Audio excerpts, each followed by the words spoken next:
No, vamos a invitar al senador Botana a que nos acompañe. Estaba esperando que lo convocáramos para que ustedes lo aplaudieran.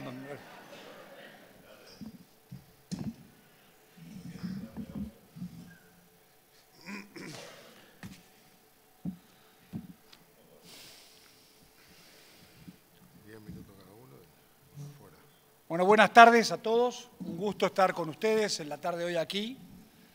Realmente cuando uno mira la piscina está pensando seriamente si es mejor estar aquí o estar afuera, pero por eso vamos a darle poca lata y vamos a intercambiar con ustedes algún tipo de información que nos parece muy importante que posean, producto de que se está analizando, como bien decía recién el ministro de Defensa, como bien decía recién Javier, se están analizando en el Parlamento, en estos momentos en la Cámara de Diputados, la rendición de cuentas y balance de ejecución presupuestal.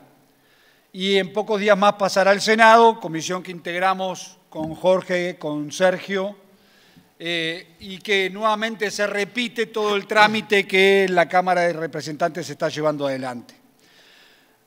Yo voy a dejarles a ustedes para que repartan una serie de materiales que tienen vinculación directa, no solamente con la rendición de cuentas desde el punto de vista de los números, sino que la rendición de cuentas nos debe de servir a todos para poseer información general sobre la acción del gobierno en la más amplia concepción de la palabra, porque la rendición de cuentas lo que permite es conocer todo lo que se ha hecho por parte del Poder Ejecutivo a nivel nacional en cada uno de los incisos, cada uno de los ministerios, cada uno de los organismos del artículo 220 de la Constitución de la República. Y por ende, lo que nos tiene que dar a nosotros es argumentos para contrarrestar o para difundir, más que para contrarrestar, la acción de un gobierno que tiene resultados más que positivos en materia económica, en materia social, en materia de infraestructura.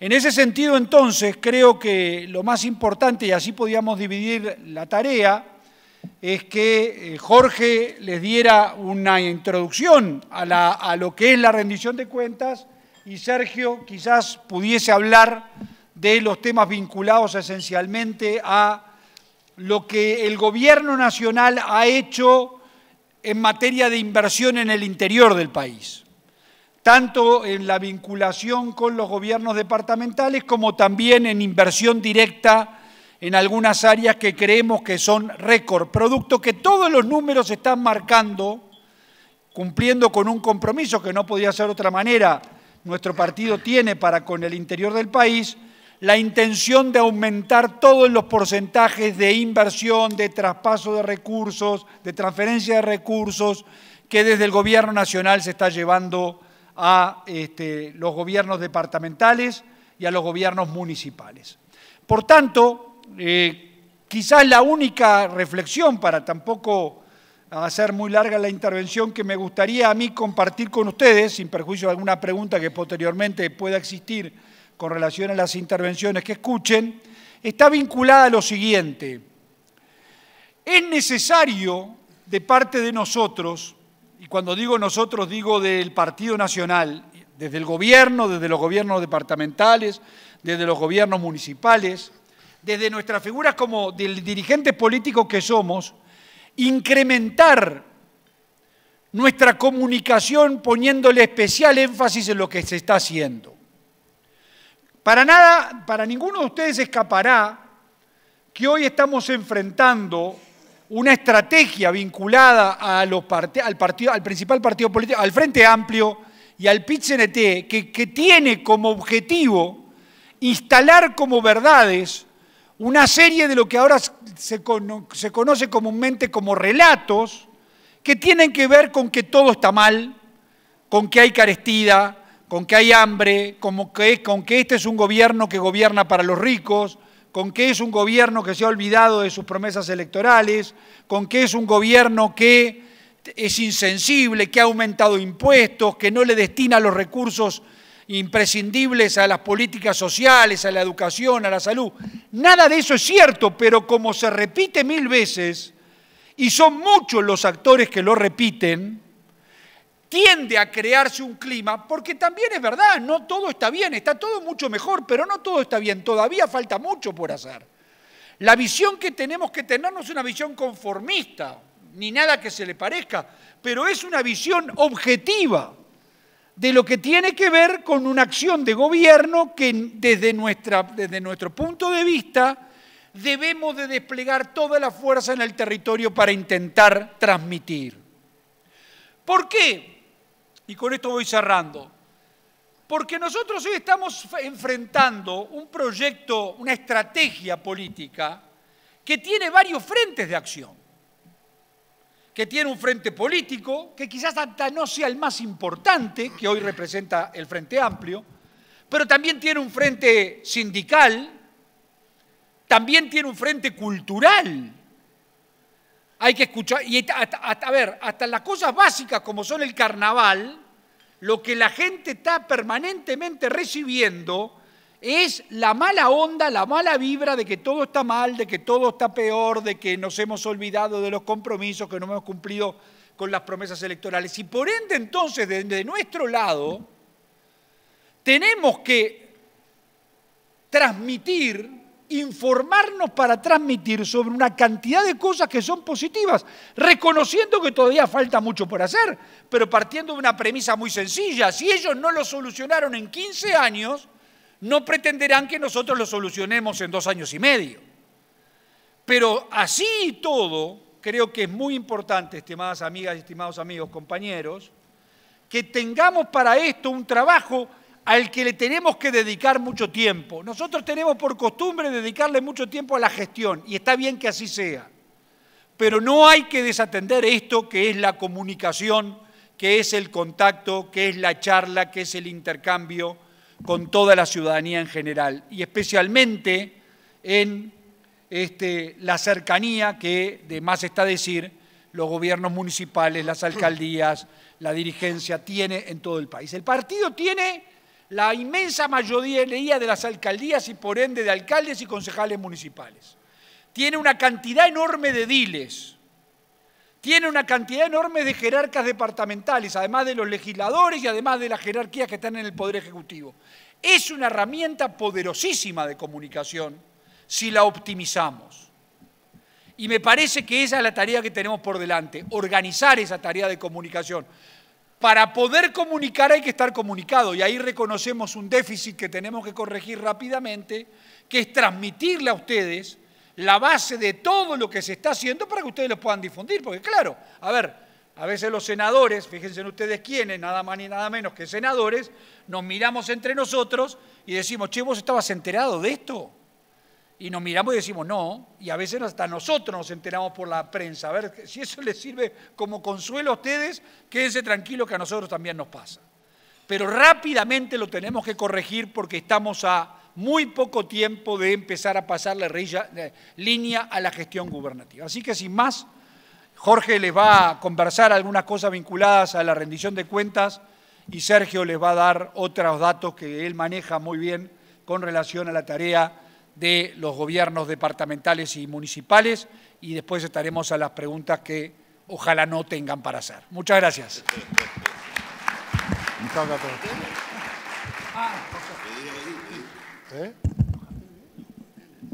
Y como Javier habló de la rendición de cuentas, nosotros vamos a dedicarnos a hablar también del Ministerio de Defensa.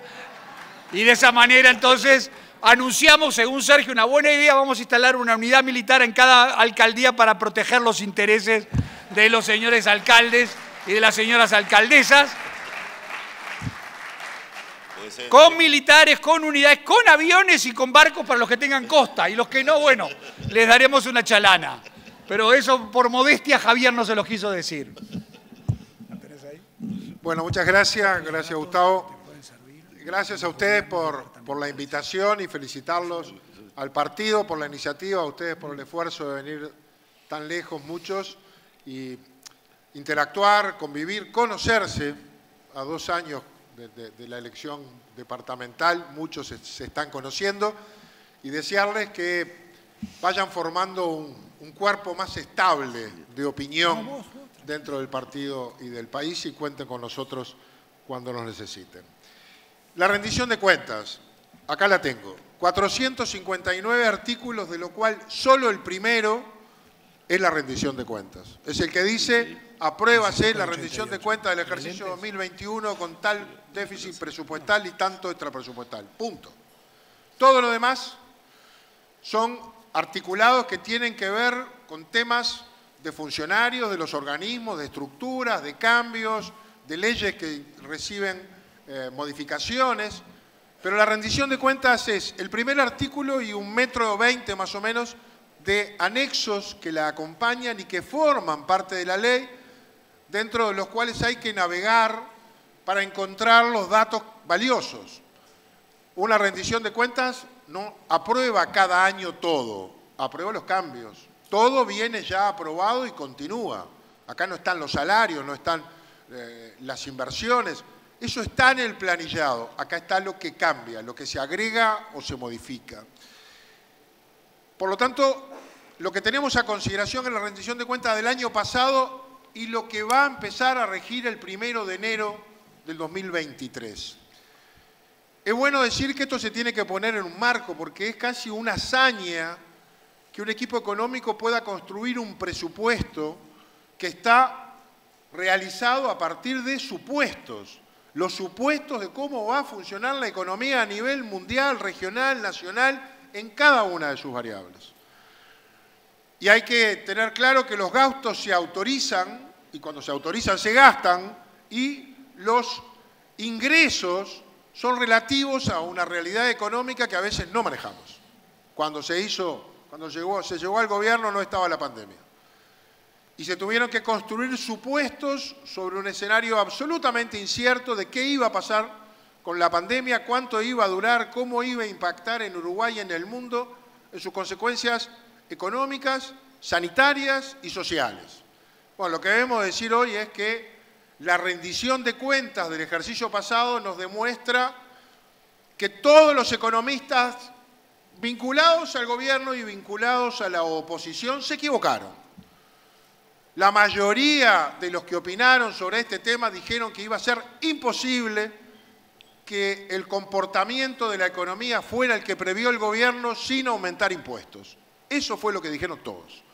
Pues sin aumentar impuestos, porque no se han aumentado, los resultados macro de la economía son incluso mejores a los previstos. Cerramos el 2021 con un crecimiento de 4,4 de un Producto Bruto que se había caído, pero creció, no 3,5 sino 4,4, y se prevé un 4,8 para este año, y se prevé crecimiento también.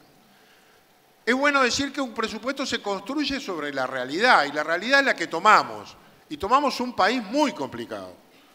Cuando llegamos al gobierno y antes de la pandemia, el Frente Amplio había pronosticado, previsto que la economía iba a crecer al 2,5% en el 2019 y creció al 0%.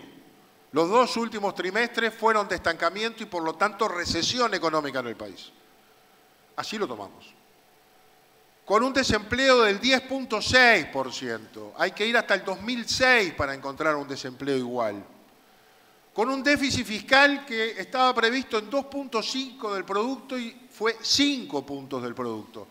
Cuando digo puntos del producto, ¿qué quiere decir? Quiere decir que se previó que le iban a faltar a la economía para pagar el presupuesto 1.300 millones de dólares y tomamos con una falta de 2.600 millones de dólares y tomamos el gobierno con la necesidad de financiarse en 5.000 millones de dólares, pagar el déficit y pagar las amortizaciones de deuda externa que estaban previstas. O sea que, punto cero, arrancamos en la salida y nos faltaban 5.000 millones de dólares.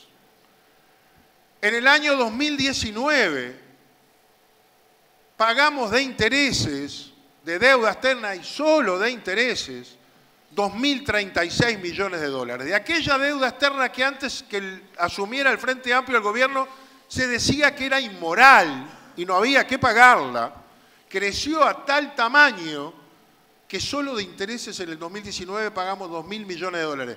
como son montañas que uno no ve ni en las películas, vamos a relacionarlo con algo.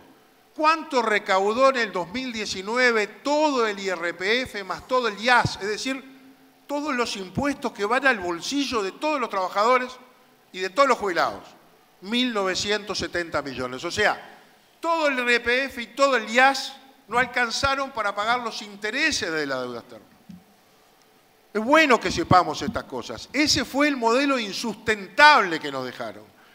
En los 15 años de gobierno del Frente Amplio, tiempos en que la economía creció al 5, al 6, al 7%, porque China despertaba la economía, compraba alimentos, los commodities subieron, hubo una explosión de precios en el mundo, la economía creció, pues el gasto en cada año creció más que la economía.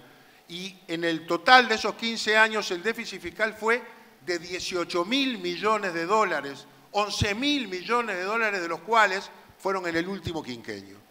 ¿Cómo se paga el déficit? Con deuda. No hay otra manera.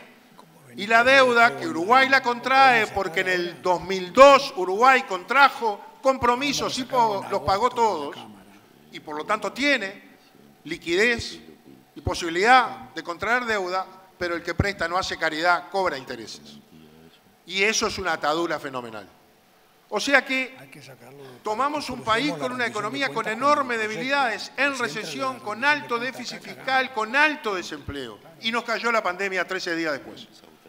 Y a todo eso le sumamos que la pandemia se nos llevó 2.000 millones de dólares más, pero como la economía se paró y perjudicó a los trabajadores, a las familias, a los comercios, también al Estado, que dejó de ingresar a través de su recaudación 2.000 y pico de millones de dólares, porque cayó la recaudación de IVA, de IRPF por los no trabajadores, etcétera, y al mismo tiempo pagaba seguro de paros especiales, fondo COVID, etcétera, etcétera.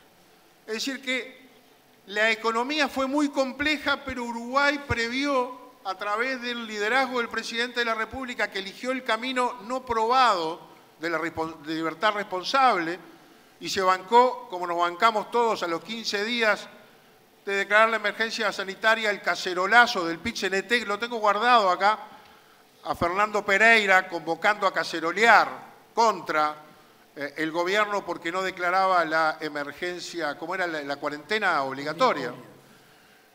A pesar de todo eso, el gobierno tomó un camino y el Ministerio de Economía dibujó la proyección de una V corta, la caída hacia un pico y la salida si manteníamos los motores de la economía prendidos, cosa que se hizo. Y hoy arrancamos este proceso con una economía mejor a la prevista. Eso ha permitido que esta rendición de cuentas no sea gasto cero, sino que destine 226 millones de dólares de mayor recaudación, que no van ni a pagar deuda externa, ni a batir déficit, ni a nada, van al gasto, para reforzar sectores estratégicos. Una parte de eso muy importante a cumplir el compromiso del artículo 4 de la Ley de Presupuesto, en donde el gobierno cambió las reglas de juego de cómo ajustan los salarios, y ahora los salarios ya no ajustan por inflación pasada, que cuando se toma para ajustar el salario el 1 de enero indexan la inflación, sino que comenzó un proceso en el que la inflación que se toma para el aumento salarial es la proyectada al futuro. Y si esta es mayor, al final hay un correctivo. Eso se hizo, pero también es verdad que para el 2021 no hubo ajustes salariales.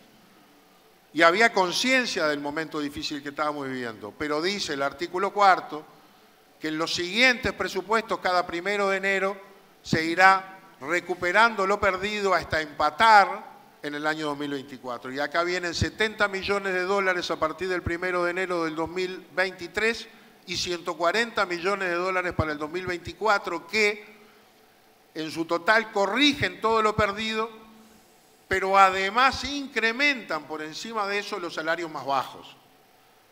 A esto se le ha agregado ya un acuerdo político en diputados para incrementar sobre ese incremento un poco más los salarios policiales de los subalternos, se está viendo lo de los militares, de donde podemos reasignar y mover. Quiere decir que este presupuesto toma recursos de una economía que en términos reales está creciendo. Incorpora 30 millones de dólares este año para educación y 40 para el que viene y lo hace permanente después, que van a financiar la reforma educativa de la que tanto hablamos, que no luce nada, que no se ve, que no se puede medir hasta algunos años por delante, pero que es un compromiso, que se está cambiando y cuesta plata. Entonces vienen 30 millones de dólares que van a financiar equidad salarial, van a financiar salarios de aquellos docentes que trabajan en zonas de contexto crítico, etcétera. Además de esos 30 millones están en los 70 de que los hablé, los salarios de los docentes y el personal de la educación, por supuesto. Y esto compone e integra los salarios a la Universidad de la República también. Hay otros 26 millones de dólares para seguridad pública. Allí está básicamente equipamiento y llenado de vacantes, que las hay y muchas, para tener más personal ejecutivo. Hay recursos para ciencia y tecnología, quizás insuficientes, pero los hay. Y hay otros, varios aspectos que totalizan esos 226. Pero quiero decirles que no todo el presupuesto nacional está en esta ley. Recordemos que las empresas públicas, es decir, los entes autónomos, comerciales e industriales que están en el 221 de la Constitución, tienen presupuestos que no aprueba el Parlamento, sino que aprueba OPP. Y allí hay otros incrementos también de dedicación en materia de inversión.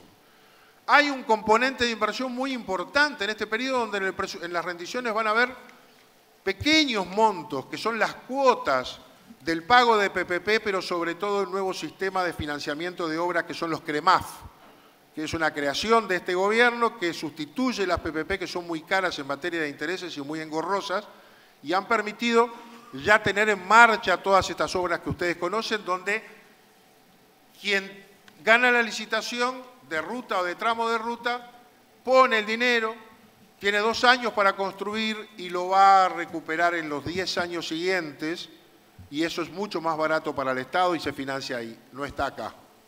Como tampoco está acá un tema de que se ha hablado muy poco, yo diría que nada.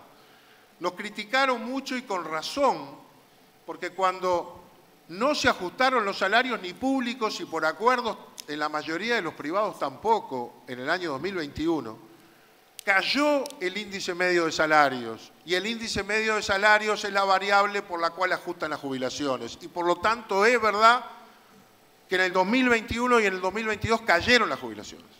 Eso es verdad, porque cayeron los salarios, porque la opción que se hizo fue mantener el empleo y recuperar empleo. Y no es posible aumentar salarios sin aumentar empleo en el mismo momento atravesando una crisis. Y se hizo una opción, mantener empleo. Y los salarios cayeron y con él las jubilaciones. Ahora, cuando se recuperan los salarios y hay que poner plata para recuperar, se van a recuperar las jubilaciones. Las jubilaciones van a aumentar en la misma proporción en el 2023 y 2024. Pero eso también sale. Porque el Banco de Previsión Social y las 2 cajas estatales, llamadas cajas, la policial y el Servicio de Pensiones Militares, son deficitarios. Y hay una ley que establece que cada mes, cuando termina el mes, Economía debe pasarle todo el dinero que le falta al organismo para pagar sus obligaciones y sus prestaciones. Y lo que quiere decir entonces que el Estado va a tener que disponer de otros 100 y pico de millones de dólares, no tengo el número final, pero es más cercano a 200 millones que a 100, para poder asistir al BPS, a la caja militar y a la caja policial, para que puedan pagar los aumentos, porque los aumentos se van a dar porque va a crecer el índice medio de salario. Y espero que alguien lo reconozca, porque van a aumentar. Yo ya me pasé del tiempo. Sí, bastante. Simplemente decirles que la rendición no es un proyecto cerrado, va a salir como... No es un proyecto cerrado porque el Poder Ejecutivo lo mandó y dijo que era una ley abierta y le dejó al Parlamento su tarea. No podemos aumentar el gasto total, salvo que pusiéramos impuestos. Lo que sí podemos es mover adentro, reasignar. Algo está haciendo diputados, seguramente algo terminará de hacer el Senado y estamos en un proceso de consulta muy abierto. Pero la rendición está díganlo también, enmarcada en negociación salarial en el sector público, que nunca se hacía, negociación colectiva, con la firma de un convenio salarial hasta el final del periodo aceptado por los funcionarios públicos. Esto nunca se hacía, y quiere decir que hubo diálogo y plata, y se aceptó. Y esto al final termina tironeando al sector privado. Y digo esto porque el salario es la prestación más importante que podemos hacerle llegar a los sectores de la población que no viven en las franjas más vulnerables, pero que también reclaman. Para los que no hay nada. No hay ni asignaciones familiares especiales, ni tu app, tu chip, no sé, todas esas siglas que hay, ni hay rebaja de la garrafa, ni hay subsidio en la tarifa, pero son los que ganan 30, 40 mil mangos, tienen 2 hijos y nunca llegan a fin de mes. Y eso es salario. Y ese salario vuelve todo al consumo, y el consumo mueve el comercio y también recauda impuestos. Y acá hay una apuesta a movilizar la economía también desde ese lugar. Y eso se hace en convenio con los sindicatos, que estuvieron en línea con la propuesta del equipo económico. A cuenta de mayor cantidad, lo dejo por acá. Gracias.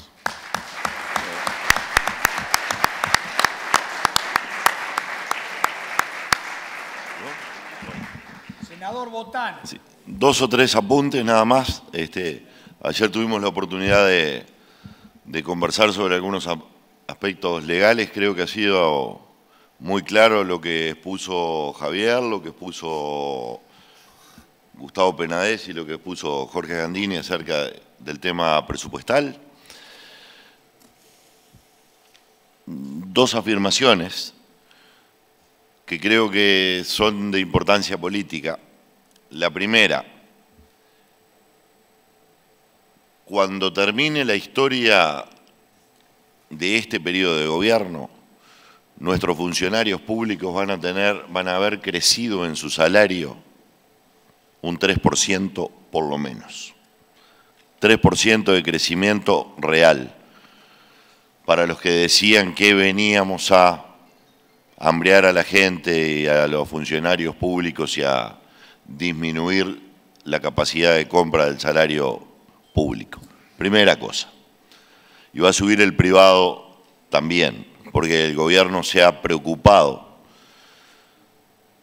de que exista distribución de lo que ha sido el crecimiento. Segundo tema. A veces cuando hablamos de 3.000 millones de dólares y 5.000 millones de dólares, y a mí me gustó recién lo que nos proponía Jorge de ver qué es esto de 3.000 millones de dólares que era el déficit fiscal. ¿Cuánto vale la media de la tierra? Y más o menos 3.000 dólares la hectárea. Y nuestros departamentos tienen 1 millón de hectáreas. 3.000 millones de dólares es toda la tierra de un departamento de los nuestros, y eso es lo que pierde por año el Uruguay con el déficit fiscal. Entonces, vaya si será significativo haberlo disminuido de 3.000 a 1.200. Es un esfuerzo impresionante en un país donde no ha faltado absolutamente nada, donde tuvimos toda la comida que necesitamos, donde tuvimos todas las vacunas que necesitamos, todos los vacunatorios, todos los CTI, todas las ambulancias. Ha sido simplemente eliminando el estado innecesario.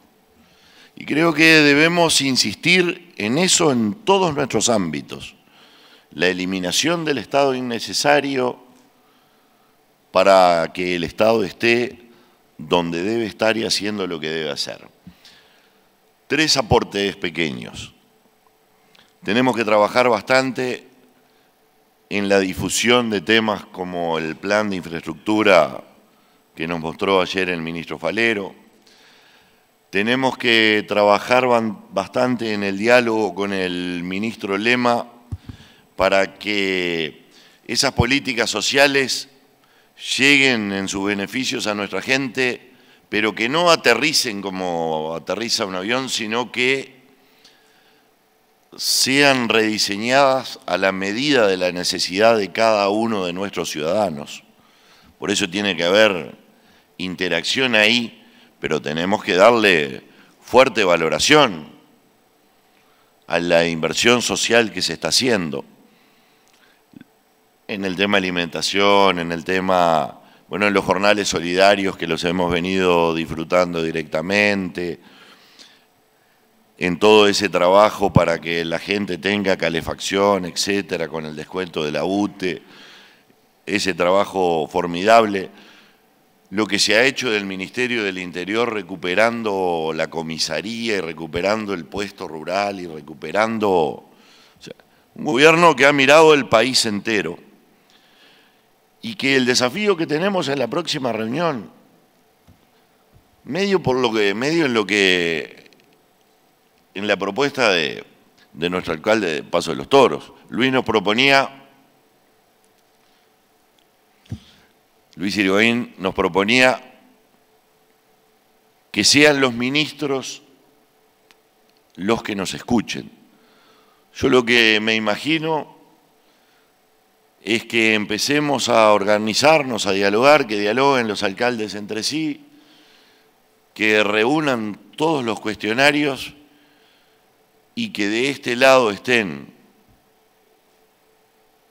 los alcaldes preguntando, un alcalde, dos alcaldes, tres alcaldes en representación de los alcaldes, y de ese otro lado esté el gobierno respondiendo.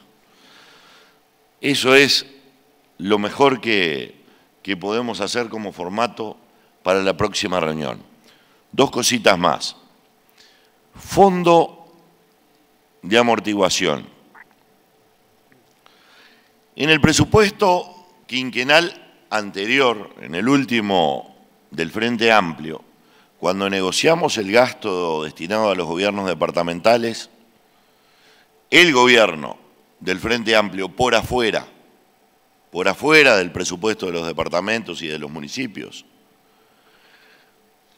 habilitó una partida de 250 millones de pesos anuales para Montevideo y para Canelones. ¿Pero qué hicieron los muchachos? A eso lo metieron en un fideicomiso.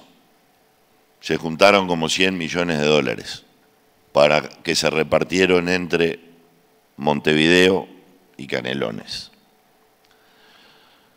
Por supuesto, en las estructuras centrales de esos gobiernos. Lo seguimos pagando todos los uruguayos y los vamos a seguir pagando por muchísimos años. Ahora, nuestro gobierno, con el Fondo de Amortiguación de las Diferencias, lo que hizo fue darle 250 millones a los gobiernos departamentales, pero simplemente para los años que restan de gobierno. Es decir que hemos hecho una injusticia con nosotros mismos, pero un acto de responsabilidad con las generaciones futuras. Que esperemos en los próximos gobiernos y tengamos tantos años de gobierno que nos permita compensar todo lo que injustamente se han llevado. Y lo otro, finalizo con esto. ¿Se acuerdan lo que nos decían cuando negociamos el presupuesto nacional? Que nos decían que los municipios iban a perder plata, etcétera, etcétera. Y es cierto que la primera cuota fue más baja que la última del periodo anterior. La segunda anduvo ahí en el mismo nivel y ahora está linda la cosa, ¿no? Está linda la platita que estamos agarrando. Y vamos a haber crecido en este periodo en términos reales más de un 30% en la plata para los municipios. Por supuesto que no es suficiente. Ahora, crecer 30% en un periodo, pregunto, ¿quién crece en qué área, en qué lugar del mundo? Así que tenemos que hacerle ese reconocimiento también a nuestro gobierno. Por supuesto, seguir pidiendo, ¿no? No vamos a dejar de pedir, pero...